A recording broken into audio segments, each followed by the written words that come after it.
welcome you to Nasir Monji Institute of Management Study. I am Aditya Sharma. I am here today to share a story with you. Story of a protagonist. And this protagonist happens to be one of our alums. He has his own organic fashion brand. And with immense pleasure, I would like to introduce to you Uday Bhaskarji. Hi. Hello Uday. Hi. First of all, introduce yourself please. I am an alumni of Nasir Monji, Hyderabad, and I'm from the batch 2015 and 17.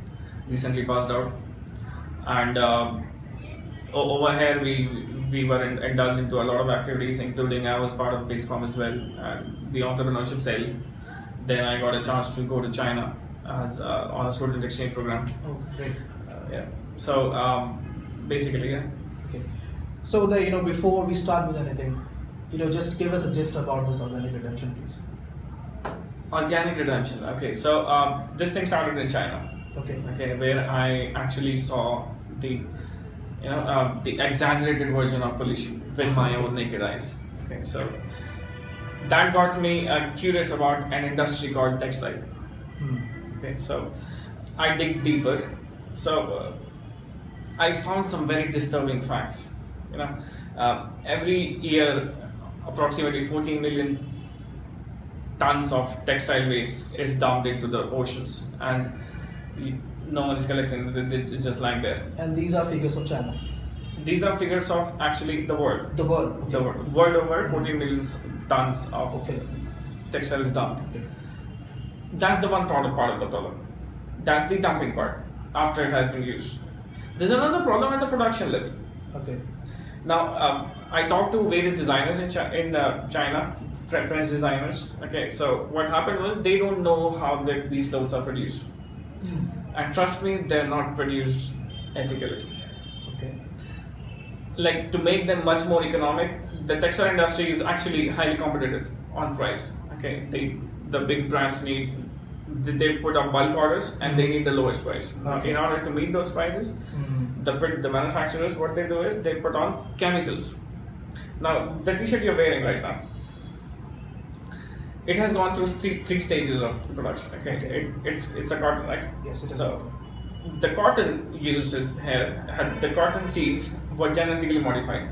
Okay. 50% of India's pesticides are used in the cotton industry in the growth of cotton, and and cotton oil seeds. Actually, you can find them as an ingredient part of some FMCG products. Okay. For example, chips. Okay. Trust me, they are. So those seeds have pesticides, and they enter the food chain. Food chain, yes. That's one level. Okay. Now then it comes to the production stage. Now I told you about keeping the cost low, right? So these are very small factories. They don't have enough money to come up with a filter, water treatment plant or something like that. So what they do is there's a process of discharge dyeing. Okay. In that process, t-shirt is dumped. Okay. Okay. But basically, paint is mixed with water. Water. Okay. Okay. So to give appropriate color. Okay. Imagine how paint doesn't smell good, right? It's a very bad chemical. Okay. It's a very harmful chemical, and that whole water has that paint mixed up. Okay. And the t-shirt goes down, stays there for some time, and then it's picked up. The t-shirt is red or black, right? Whatever color. And the water is drained out to the rivers. Now, there's this one thing about when you drain down the water down the river, you're not only polluting this 2,000 liters of water, you're also polluting the water that goes down the normal river. There are fishes there, there's normal plant there, everything dies. The whole vegetation actually. Right? Makes sense. The whole aquatic ecosystem is affected. Now, if you put this up into scale, India has 1.3 billion people, right? Assuming every person in India has at least one piece of clothing. Okay. There are rich people, of course. They have 40 pieces of clothing. They have their whole wardrobe. But I'm assuming the minimum. Okay. Let's assume everyone in India has at least one piece of clothing. 2,000 liters into 1.3 billion. That's the amount of water that's used in the textile industry. Okay. assuming only one cloth per person. Per person. Okay. And if you're wearing a t-shirt, you're also wearing a jeans, right? Exactly. Something there down there, and you're wearing undergarments, you're wearing your vest, etc. Right? So multiply this by approximately 5 on an average, right? Per person. Yeah. Per person. Makes sense. It makes sense. Yes. Now, India is the third largest exporter of cotton produced textile in the world. Okay. So not only 1.3 billion people of the developing country who do not have as high as consumption, but the 2 to 3 billion people from the developed countries who have a very high consumption capacity, like US, Europe, and China. These are the main major markets. The consumption is happening there, pollution is happening here. The waters of US, you can drink tap water in US, right? And Europe. You cannot drink tap water in India. What have we done bad? Right? There's nothing wrong we have done, right? We have been simply born, we have good families, we have everything good, but we can't drink tap water. Right? And half of India is filled with drought and everything. In places like Delhi, you have scarcity of water. Trust me, in summers, you go to Delhi, you'll face scarcity of water. Ask people who live there. I live there. Trust me, it's very hard to get water there. And slowly, a lot of people. Where is all this water going? Or the water is going there. You cannot treat it back. And the same thing can be produced ethically by using GOTS certified chemicals. Okay. Now those chemicals are far less polluting than the paint. Okay. The normal. Okay. They are like 10-20% expensive, but they're not as polluting. Okay, they're not. They like if the pollution is from the normal paint is 100%, theirs is 2%. Okay, so and this can be treated very easily. Okay, and this does not harm the what do you say? The environment itself. The environment, right? Okay. So, and the cotton in organic reduction, the concept we came up with, normally when people figure out these kind of problems, they come up with a research paper, they put one line in their CV and they're done, right? And scope is all limited to the case studies. Yeah, exactly. And people read case studies and we are done. We graduate and we're done, right? So this thing disturbed me. Like someone has to do something about it, and I felt privileged enough. Like who's going to do this? If you ask someone, the rickshaw puller or some worker in that factory, he can't do that. He has to feed his family. Absolutely. You and I, at this point of our careers, we don't have to feed any family, right? Our parents are well earning. We have a wonderful life. We can speak the international language, English, right? We have the convincing power. We have the business skills that we gained from Narsimology. I learned a lot about business here. Trust me. So, being an MBA guy, rather than putting up a research paper which would help no one, I started a company. Good. Now, what happens was, when I looked at the industry, OR industry, like organic industry, organic clothing industry, the normal prices are from 700 to 1500 range on e-commerce. E-commerce are one of the cheapest platforms to sell anything, right? On e-commerce, it's 600 to 1500. Even if it's eco-friendly, even if it saves the earth, I'm not going to buy a t-shirt for 1500. It doesn't make sense. It doesn't make economic sense. If you want to bring change, the change has to be economically sustainable. Exactly. It has to start from the bottom of the pyramid. Yes. Right? So it has to satisfy the cost first.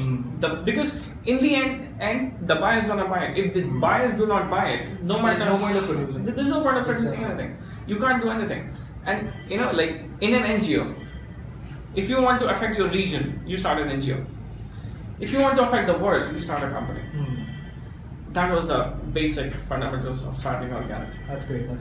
Uday, you even told us, that you happen to be a part of our PlaceCom committee actually. Yes. So just tell us something about, that how did that experience, change to your mindset? Because I think it's all the game of a mindset.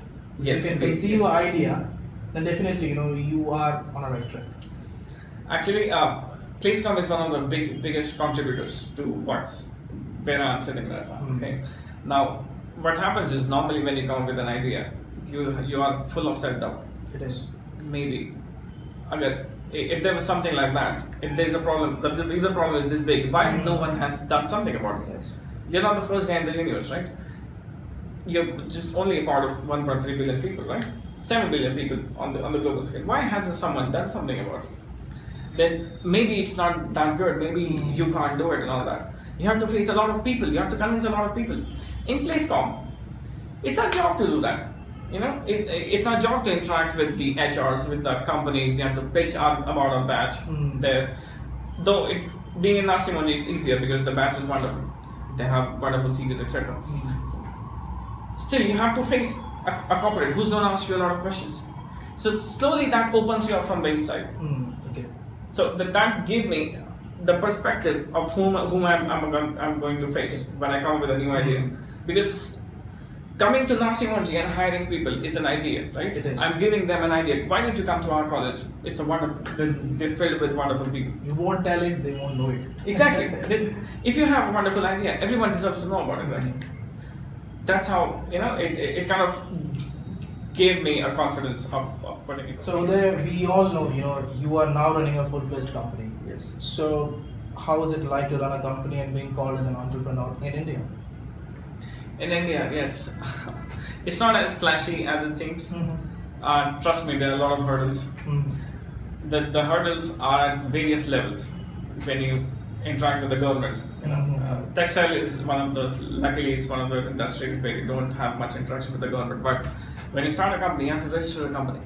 You have to get your PAN card. You have to get all of those things done. And while doing that, I was a student.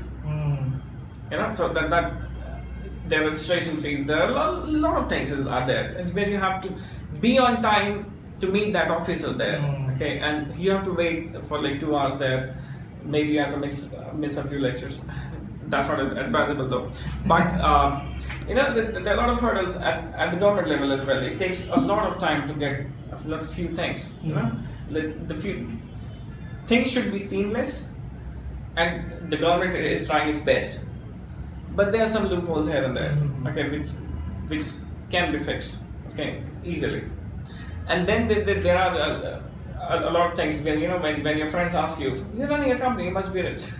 It's the opposite actually, because for the first few months or few years or so, you don't. It's like a baby. It is. You put it in your stomach, okay, and you mentor it. You take care of it for 9 months, and then it, you know, takes birth.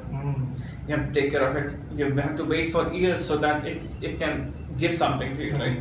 You have to invest in it. You have to believe in it. If you don't believe in your own child, who else will believe in it? It's your child, right? Your idea is basically your child. So that's how, you know, but that motivation that keeps you going because it's your child. Okay. So the next question would be from we as a student actually. So, you know, we all know, you know, that the level of studies which we have in NMIMS, it is at par with industry. Indeed. But, you know, if there were some pointers which you could just highlight, you know, that how did the environment here at NMIMS help you, apart from the PlaceCom community, definitely, you know, you had the interaction with the corporates, but how did the life here at NMIMS and the interaction with our professors shaped your mindset? That's an interesting question because, you know, I have so much to say on that. Actually, what happens is, like, you know, I recently discussed this idea with our director, Dr. Prithviraj. Okay, trust me, his first expression was wonderful, and it's not only about him. It comes down to the whole letter. The teachers were there to support me. Like, I heard you've taken a new initiative. Tell me about it. Maybe you can do that. Maybe, you know, the marketing professor with Kavita ma'am, and she supported me. We had a 1 hour discussion on that, and with Vikram sir were there. He guided me. They take care of your finances, okay? Blah blah blah, and he gave me some wonderful advice. Trust me. They have experience in the industry. They have been teaching this for years. They have a lot of experience. They have connections in the corporates, and they are like we studied like the sales and distribution in our second year. That helped me a lot because, you know, a business is all about how far you can reach. The difference between a bigger company and a smaller company is the reach. It's the reach, exactly. Coca-Cola launches something, it goes throughout the world in instant. It's too big to go fail, right? A small company launches something, it has to reach out. Mm. Sales and distribution, right? Mm. You have to reach out to negotiate, etc., etc. You have to reach out to a lot of people. And I remember this statement by Dr. Karnakar. I am a big fan of the Dr. Karnakar. Me too. Yeah, everyone is. Yeah, he's a wonderful guy. So he told me that I believe in you. Mm. You know, I could see that in his eyes that he meant all those words. You know, that was so motivating. And then there was a person he was meeting with daily that that time. So he told him, whenever Uday does something, he does this with passion. That was a very motivating factor. And plus my juniors, like you yourself and a lot of my wonderful people there, they have been very supportive of the idea. Trust me, it's the whole ecosystem where it works. Okay. So the next question would be about your experience in China. I would Yes. like to get a brief about it, that what was this exchange program, because even we as students, would like to have exposure outside India. Because the industry and the game called business is no more local. No more local, It's yes. happening globally now. It's happening globally. So in a brief, just tell us, that how did this happen and how did you plan and what did you learn? Okay, so initially we were offered our batch was offered exchange programs in Budapest, Angers, that's France and Germany and Okay. Sweden, I suppose. I'm not sure. Switzerland and China. China, okay. Okay, so we were 8 people who chose to go outside, and 7 of them chose Europe, and I chose China. Okay. Now, people have different reasons to go different ways. They wanted to the college they went to had some special about the business. Now, what I found in China was China is what India is going to be in the next 5 to 6 years, right? And there were a lot of rumors about China that you don't know, like because you hear a lot of things about China. They eat snakes, etc. A lot of stuff, bad stuff, like the government is bad, etc. etc. It's not that, trust me. But when you go there, when you live there for 5 months, everything changes. Till then, like till December of 2016, when I was here, my perspective was Indian towards everything that's happening globally. My perspective was Indian. In China, my perspective, the way I see things, shifted from Indian to Chinese and global. Why? Because in my class, my class was 50 there, okay, 50 people. People were from France. People were from urban France, that is Paris. Okay. Then people were from Angers, the people from Denmark, people were from Mexico, people were from Australia, people were from Serbia, etc. One was from Israel, I guess. Then one was from Saudi Arabia. A lot of people German. Our course coordinator was German. You had a lot of different perspectives. One of my teachers was half Japanese, half French. Trust me, and one was Vietnamese. Trust me, I can go on. So you are a global citizen now? Basically, my circle has gone global. And I had so many, like when you live there for 5 months, you interact with a lot of them. And when there are times you interact with them personally. That's when you get their perspective of the same thing that you perceive differently. And when you look at it from that way, they are also justified. Right? So that's when everything changes. Trust me, it takes you to a whole other level. Wonderful experience.